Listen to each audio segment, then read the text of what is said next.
Hello and welcome to Waters Ironworks. We are once again out at Pioneer Farms. It is a lovely morning out here and we're going to take a look at one of the videos in our Campfire tool set series.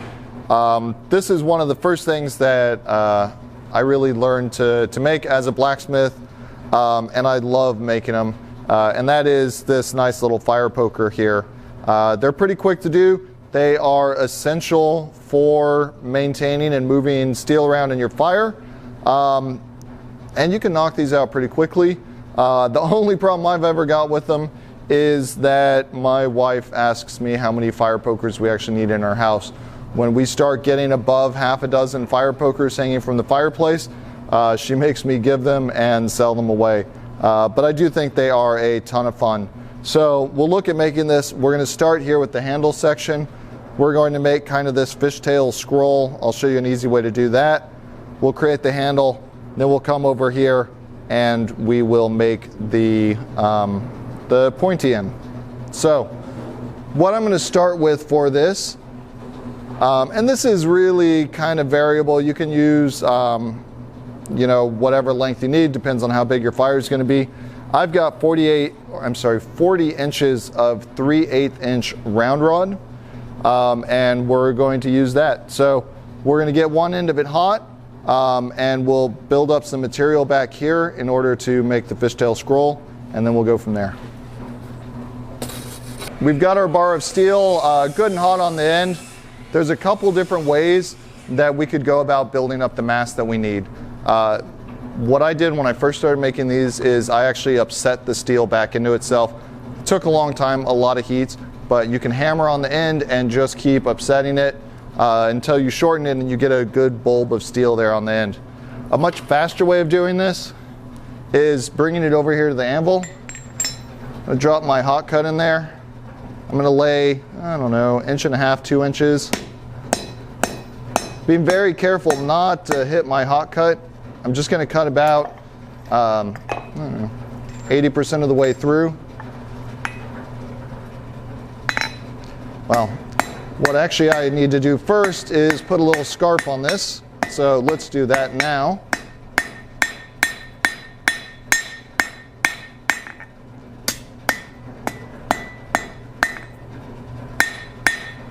So we've got a bit of a scarf here. Now I would cut through 80% of the way, and then I'm going to bend this back on itself.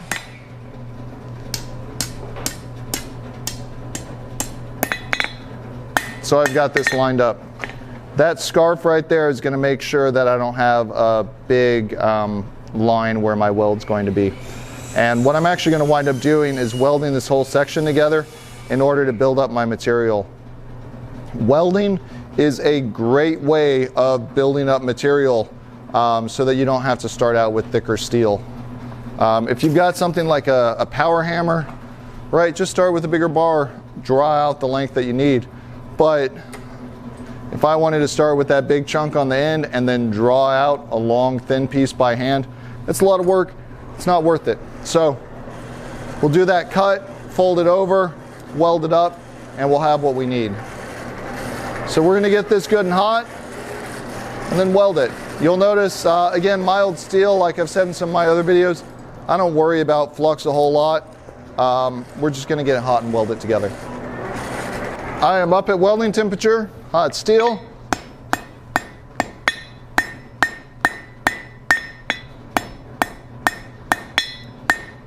Couple hits, back into the fire.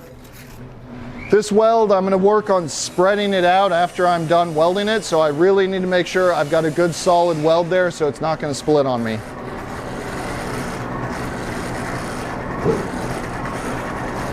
It's looking like molten butter in there. Hot steel.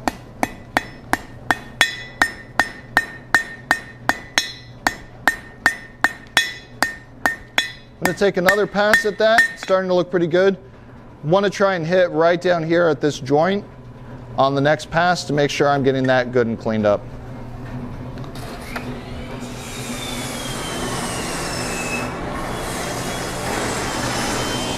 Hot steel.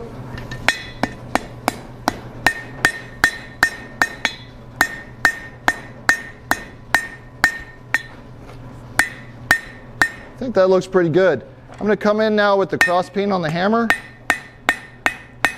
Start spreading that out. Just working my way back and forth. Really trying to spread it out as much as I can up here at the tip. And then I'll let it taper in as it goes back. Let's keep that good and hot though. We do still have that weld in there, so we want to be a little cautious about moving it too much when it's cold. Although, ideally, if you've got a solid weld, it should be just as strong as the rest of the steel and shouldn't make a big difference. As I'm heating this up and I'm working with it and I'm watching it cool down, one thing I'm going to look for is if I've got a line, probably down the middle of the bar, where there's a color change in the steel, so maybe it's colder on one side, hotter on the other, that's an indication to me that my weld wasn't 100% complete, and I'll need to be careful of that. If you've got a solid weld, it should be the same color the whole way across. If you can see lines or color differences, then you've got a bit of a gap there. Heat can't transfer evenly, and that's a sign your weld didn't take completely. Ooh, that is getting very hot. So let's bring it here. Keep spreading that out.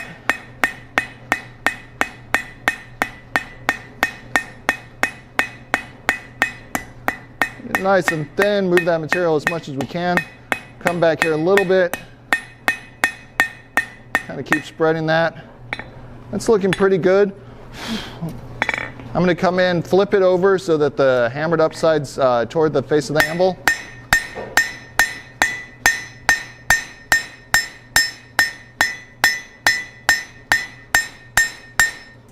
Work on smoothing that out. We'll get that hot one more time. Smooth it out a little bit more. It will get hot much faster now that it's thinner. Careful that you don't burn it. All right, we've got a good temperature there. Bring it to the anvil. Just work on hammering that flat. Come in here, clean the sides up a little bit. What I really kind of want is a nice even taper from the back up to the front that's parallel on both sides, and then it comes out to wide in there, and that's looking pretty good. This side could be a little further out, but I think I'm happy with that. You can see the weld looks like it's pretty much completely gone there, so I think we're in good shape. The next thing we're going to do is bring this over the edge of the anvil, and we'll start scrolling this around in order to make that fishtail scroll. All right. This is going to heat up and cool down very quickly, so we may take a number of heats on it. Put it over the edge, just start tapping it around. Bring it back here. Back it over the edge. And all we're trying to do is give it a nice, attractive scroll and kind of keep everything good and centered. So I'm going to check it a lot. Once it starts getting cool, we're going to put this back in the fire, reheat it, and keep bending it here. I want it to be nice and flexible while we're doing this, so I'm not having to hammer it real hard, so I don't accidentally hit it too hard and put a kink or something like that in it.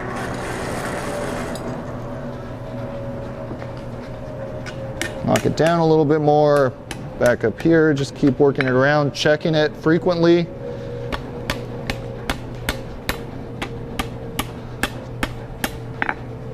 Trying to make sure it stays centered.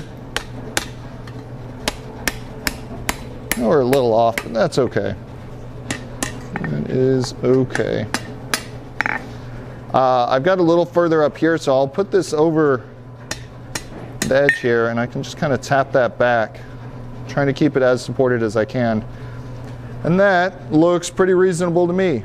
If you want, you can go in and put some decorative lines and stuff like that before you start scrolling it to make it a little more interesting. But I think that looks great.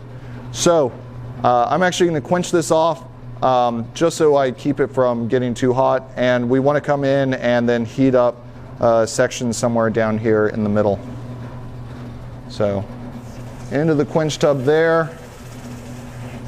And we'll put this back in the fire, heat it up, and make our handle.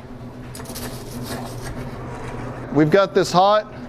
I'm going to hammer on this piece, so I'm going to just quench it just to make sure it is good and cool, so I'm not going to mess it up. I'll bring it here to the horn on the anvil, set it, I don't know, 4 inches or so back, and then hammer right on that scroll, flip it over, bring it around, make sure it all stays good and straight. It's a little bigger than I need, so we'll hammer this a little flatter here. What I'm trying to do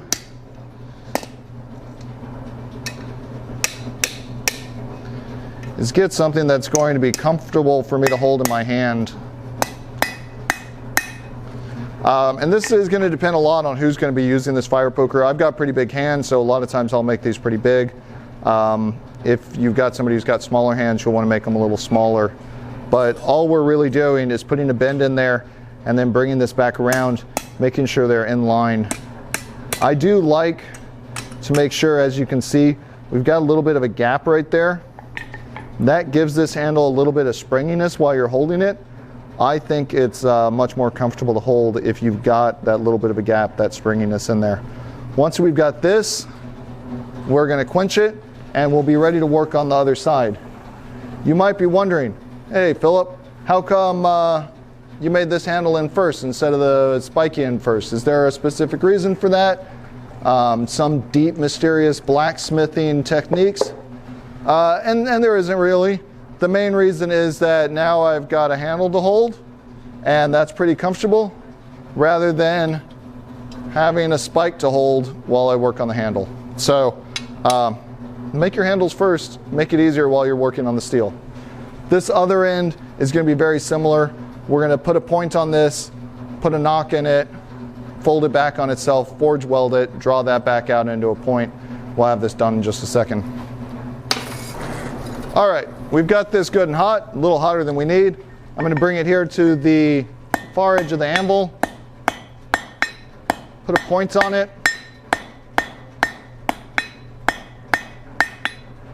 Not going to take this super sharp because I want it to have some beefiness since it's going to be moving wood. So that looks pretty good. Bring it back here to the face. Work on drawing that back a little ways. Probably 3 inches or so. A little shorter, a little longer, won't hurt anything.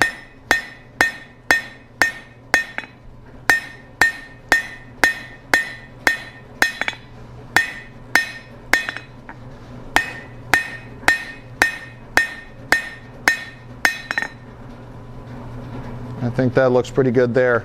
So we're going to get this hot again.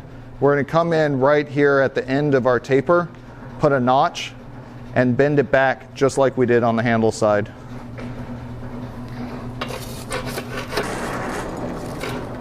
All right, we've got a heat on this. I'm going to come in. Normally I'd use a brass hammer, but because I'm not cutting all the way through, I'm just going to use my regular hammer. Cut, 60, 80% of the way through, something like that. Pull this out. Bend this around. And you can see how this is going to come together. So we're going to weld up this back end here, or this front end, and then draw that out into a point. This is our back spike, and this will be the front spike there.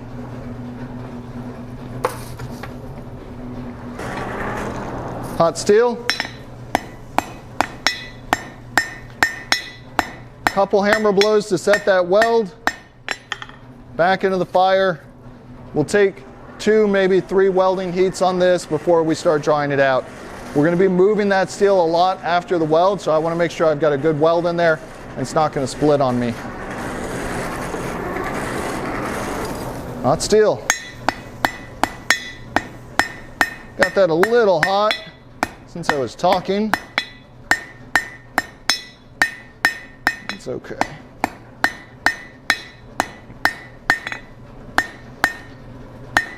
I think I'm going to get this one up, probably to welding heat one last time here. Really just make sure that weld's set. We'll draw it out into a point with this next heat as well. hot steel.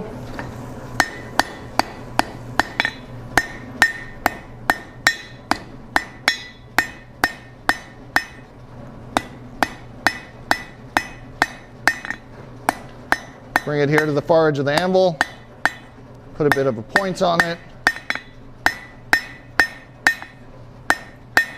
It's looking pretty good. We need to bring this rear spike out, so I'm just going to put this over the horn on the anvil, give it some taps, kind of work that back a little ways. Do want to try and keep everything reasonably straight here. Let's get this hot, and we'll finish shaping it.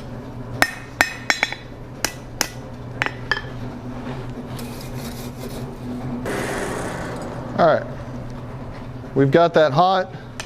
Bring it back here, just open it up a little bit more. Bring it back. And try and give it a couple interesting little kind of changes in shape there, however you want it to look really. Try and keep this all nice and straight in alignment so that as I'm pushing on it, everything's there. I think I'm pretty happy with how that looks. I might just bring that point back up a little tiny bit here. Yeah, that's looking pretty good to me. So we've got this in finished. We've got our handle in finished, but it's kind of plain and straight here in the middle. So I'm going to go in, I'm going to heat up a section here. We'll put a flat twist in, and then we will be done with this fire poker.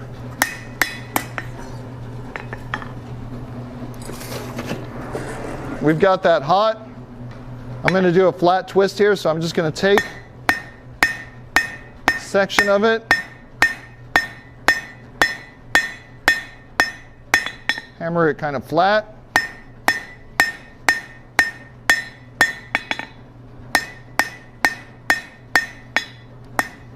I don't want to get too crazy with it, but something like taking it down to a half its original thickness is probably pretty good.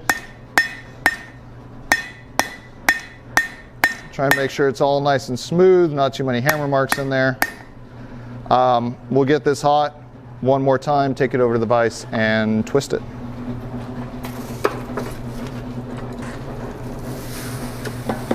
Got that much hotter than we needed to, but so let's actually take a look at it. You'll see I've got it kind of messed up in there. I'm going to come in and brush this. Give it a few hammer blows. Try and smooth it out a little bit, so I'm not going to have too much pitting in there. We've still got some heat, so let's go take it over to the vise, drop it in.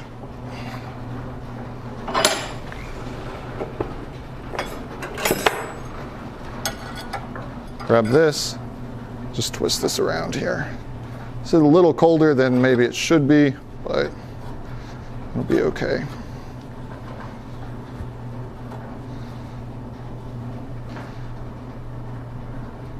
Get it to where I'm happy with it. I want to make sure that my handle is in line with my fire poker here with the fishtail on the bottom side from where my spike is. That looks pretty good. Let's open the vise up. I'm pretty happy with how straight that is. If I was worried about it being straight, again, I'd go to a wooden anvil with a wooden hammer and just straighten it out so I'm not going to mess up my twists. You can see I was a little hotter here in the back than I am up in the front, and so my twist changes tightness through that range, but that's okay. Let's quench that off.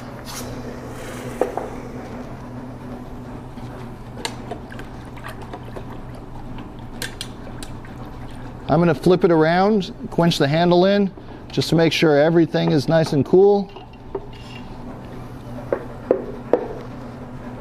There's some scary stuff down in there. And at this point, I'm going to take it over to the wire wheel and just clean it up and get all the rust and stuff off of it. And this one will be good to go. So there is a simple fire poker. We will use one of these fire pokers when we're doing our campfire series and we get the fire started. in order to move our fire around. Thank you guys so much for joining me. If you do have any questions, as always, drop them in the comments and I will respond to the ones I respond to. Thanks a ton, and we'll see you again soon. Goodbye.